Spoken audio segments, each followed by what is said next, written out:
Good morning, everyone. Today is Monday, May the 10th, and we are back for Anchor Your Week number 17. 17. We are rocking and rolling on Anchor Our Weeks. I'm excited that you're here this morning, and we've got to start off with our weekly wins. So we're gonna jump right into it. The weekly wins for number 17. We have Will Taylor coming in hot like a fajita. Thank you, Andy Minio, with his first buyer under contract. He won out a multiple offer situation and secured the home for his clients, had great terms, had great negotiation skills, and they are under contract, set to close in June. So that's very exciting. Cyndi Eversole made the list again this week. She had a brand new listing that went live week prior, and she received 3 offers on her listing in her own neighborhood, Crawford Falls, and was able to get her sellers under contract. So that is exciting. Matthew Sipera is one of our associate brokers. He's really part-time at this point. He's works at an assisted living facility. But he had a listing go live last week, incoming, and really fought through some challenges. There was 2 years of just painstaking and heartache. There was some legal things going on with the neighbor, and he pushed through, and he has the listing for his seller under contract. And I I had a new listing go live last week, and that is going to be accepted an offer last night. So we're waiting for the buyers to sign. Tim Gibson got one of his listings under contract incoming, so he made the list again. And an honorable mention, it was not a weekly win. It was probably the fail of the week. I received a appraisal for a listing that I have in Creekstone, and it came in $46,000 lower than purchase price. So that's right, $46,000 lower than the purchase price. So we are having a grand old time disputing an appraisal. And this appraiser was local and just did not want to give us the value. So it was an interesting week last week, and I do apologize if I missed anybody, but Stephanie Furness, I did. She's just joining right now, but she had a closing last week, so she closed on a piece of land. So congratulations to all of those that made the weekly wins list this week. Are you going to be on the list for next week? What are you going to do today that's going to get you on the list for next week? So just make sure that you're pushing forward to that. So far, we have Cyndi's on a 2-week streak. Tim Gibson's on a 3 or 4 week streak. So can they keep the streaks alive, and will you join them next week? So this morning we have a very special guest. She's one of our agents at Anchor Real Estate Advisors, and she and I were talking. Oh, by the way, I'm sorry, I just Kim Nable. Kim Nable was on the weekly wins. Please forgive me, Kim. She closed a 1.687953 something weird purchase price, but she closed the largest purchase to date this past week, over close to $1.7 million. It was a lake house, and it was cash. And so she made the list, and she's also got another offer out, and she should be binding on that, $500,000. So Kim is way on her way to the Circle of Excellence next year. Remember, you have to sell $2 million in 1 calendar year from January 1 to December 31st. So Kim has officially qualified for the Circle of Excellence. So Kim and I were talking last week. We were talking about her transaction, and she just started sharing with me some of the struggles that she's overcome. And I don't want to tell too much of the story because she's going to be sharing this morning. But just how did she get from a new agent with Anchor? She came from the commercial side, brand new to residential. How did she go from zero to the largest sale ever? I mean, I have not closed a larger sale than that. My max right now is 940. Tim had 981. And so now we see Kim Nable just coming onto the scene just over a year with being with Anchor, and she closed nearly a $1.7 million home. So she's going to talk to us this morning. She's going to tell us the hurdles, the challenges, the struggles. She's going to tell us what she did to be able to get to a point mentally, emotionally, everything. And so Kim, thank you for being here this morning. I know that this was a struggle to get you here. I know people are pulling on you. You are more busy than most than me. I was like, Kim, can I just have some of your business? But so Kim, take it away. You have the floor. Just share your story with us this morning. Good morning, everyone. It's a pleasure to be here. I just want to say that, there are a lot of times that it would have been easier to just turn tail and run from this industry altogether. Like I said, I came from the commercial side, which was a very controlling mother, and she dictated exactly what I was allowed to be involved in and what I couldn't be involved in, and also the dollar amount of which I was going to make. So anything that she promised never came through, but she's my mother.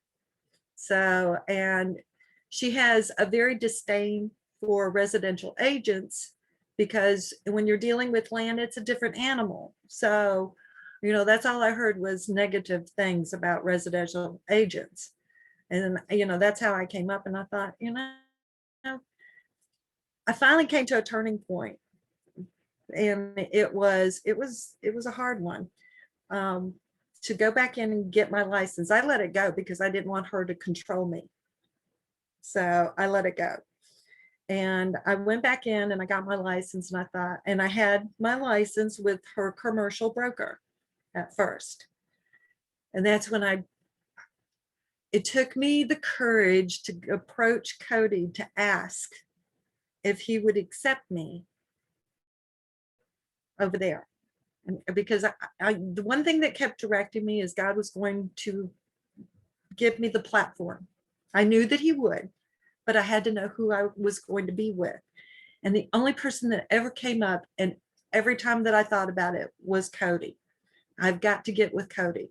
So after getting the courage and having the meeting, and he accepted me, and I thought, okay, I'm on the right track. I know that no matter what the struggle is, that, I can ask questions, I can be mentored, I can grow.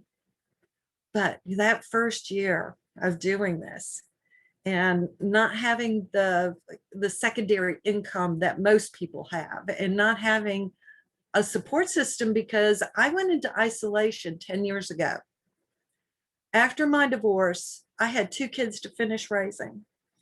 And when I got to that point where in 2016, I had a heart attack, I thought, well, I'm not going to be here much longer. So it's all going to be okay, because if I can get my son raised and into the Marines, then everything else will be fine and I will be here. So, well, of course, I got him into the Marines and I was still around. And then last year I had a stroke. So, and I thought, okay, this is going to be a little bit more of a challenge because I'd lost the use of my right side. So, as I was thinking about all the things that I had gone through during that time, and I had, oh gosh, I can't even begin to tell you how much I sit and I talk to God every day, from the time I wake up to the time I'm driving in the car to the time I get back and I'm doing everything. And I kept telling him, I can't do this. I just can't. I can't do this. I'm not equipped. I'm not smart enough. I'm not any of those things that it takes in order to achieve what I see in my head. So, and I had to constantly fight with the devil over this and tell him, because God gave me the strength and he gave me the words. He says, just tell him, that he's a liar and he can't have you, that you are mine. And I said, okay, well, I would tell him that I live in a camper, guys. I live in a camper on purpose. And that was after my son went into the Marines, and, Cody sold the house that I was actually living in. As a matter of fact, I was trying to help him do it and I didn't even have a license. I said, because I had 2 large dogs, so I wanted to make sure that he was still able to sell the house. And I made myself available so that I could make sure that he could do that. So, excuse me. Anyways, what happened is that I got the camper and moved into the camper because I thought I'll liquidate everything because I really didn't expect to be here much longer. So I liquidated everything, gave away everything that I wanted to give to my kids, never told them the reasons why. So I moved into the camper, and then there were times that I didn't have any food. I didn't have any propane, to have heat inside. I just did without.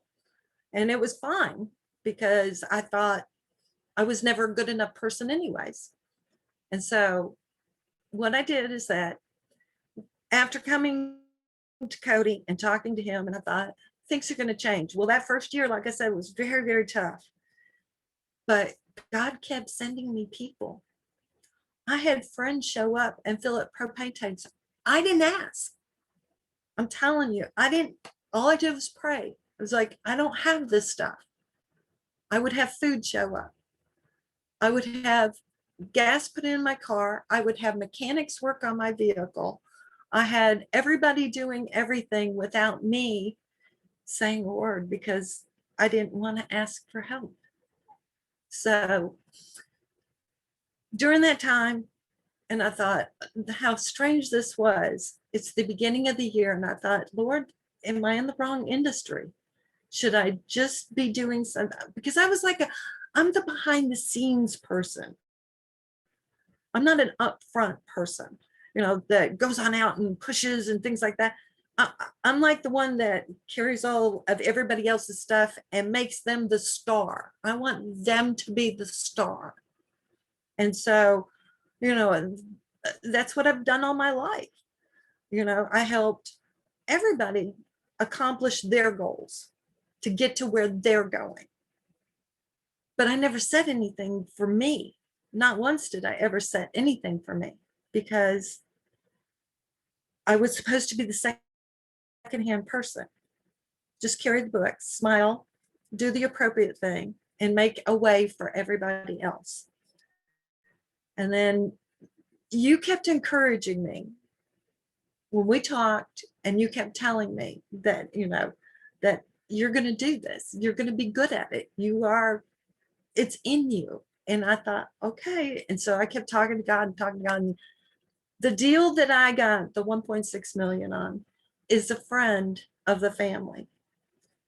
And she called me up. I was invited to the party. I didn't, because she does this. She doesn't have a license. She does house flipping and has been for 30 years. She knows all about contracts. She knows all about what she wants, and she goes after it. She's really incredible. And she came up to me and she said, I want you to be my agent because you've been praying for it. And I went, oh, yeah. I about fell out on the floor, brought tears in my eyes. I thought, oh my gosh, you've got to be kidding me. And that's how, your prayers mean so much to God. And it's everything in the Bible is just a life lesson and experience and platform for you to succeed in anything that you do. But you can't give up, because if you give up, he can't help you. And that was one of the biggest revelations I had, is that, okay, so, when I say every day that I'm turning around and I'm looking back behind me and going, devil, you are a liar. And you can't have anything else that I have again. And all I do now is just thank God every day and give praise every day for all of the miracles that he has performed in me, because like I said, I'm just a secondhand person. That's what I always considered myself as. And so now I see that I actually do have value, and that I can bring value to the table, and not as a subordinate but more of an equal that I had never, ever felt before. And it's being in this with Anchor, with you, Cody, and being a part of it, because this is really a family that I just have never experienced, because I'm used to everybody taking from me, but it's not that I need anything back in return, but I pour out so much. Sometimes I just get exhausted, but I don't feel that here. And it's the first really welcoming feeling I've had ever. And it's this family, the Anchor family. So I don't care how tough it gets. You just keep on pushing forward, keep on doing it, keep on smiling. If somebody asks a question, if somebody takes something from you, consider it as a gift to somebody else and let it be, and say, okay, that happened, but that's okay, because over here I'm going to be rewarded twice as much, and I know this.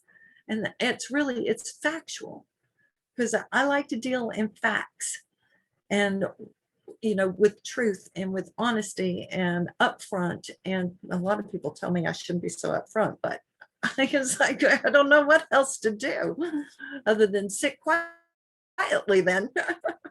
So, but that's all. I mean, just hang in there.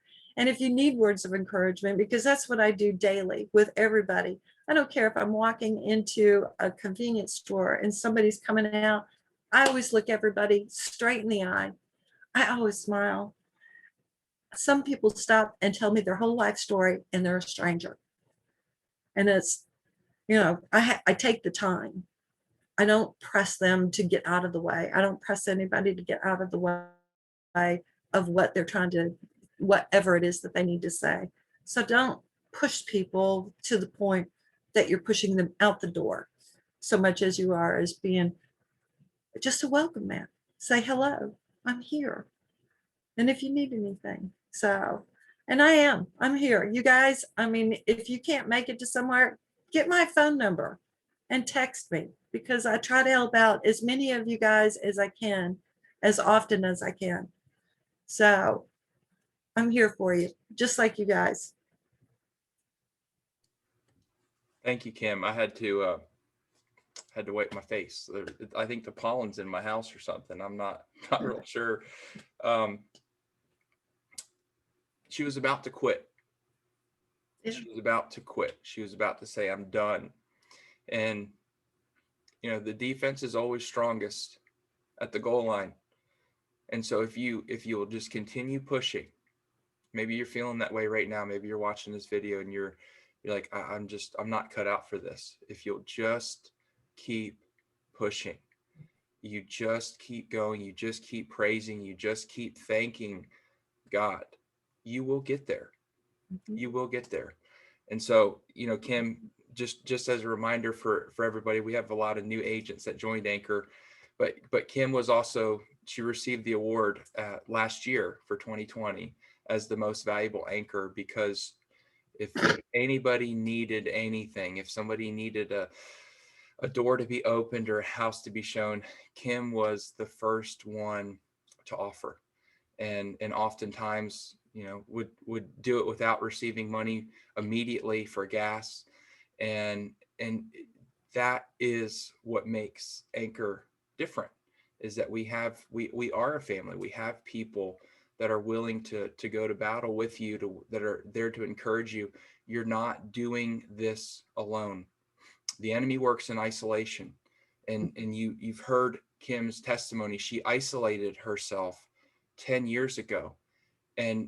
But it's no longer a time of isolation. It's a time to go out. And when I told Kim, I said, Kim, you're a joy bringer.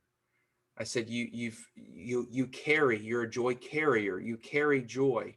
And for a while, and I've known Kim, it was probably 2017, 2018, when I sold that house that she was living in. Yes. And I sensed the joy then. And I know that she's struggling. And I told her the other night, I said, your joy is back. Don't ever place it down again. Don't Yes. ever lay your joy down again, because that is what the world needs. The world needs the joy of the Lord. And that's Kim's strength, and that can be your strength. So I wanted to encourage you this morning. If you want to speak personally with Kim, I'm happy to share her number in the YouTube link below. If you want to reach out to her, if you want to get some encouragement from her, if you need some joy, she gives that joy freely because she receives it freely. But Yes. that's what we want to leave you with today. Don't stop pushing. Do what others don't, so you'll have what others won't. Mhm. Go out and do it. Conquer the day. Don't let anybody tell you that you're not valuable. Don't let anyone take your self-worth. You are worthy.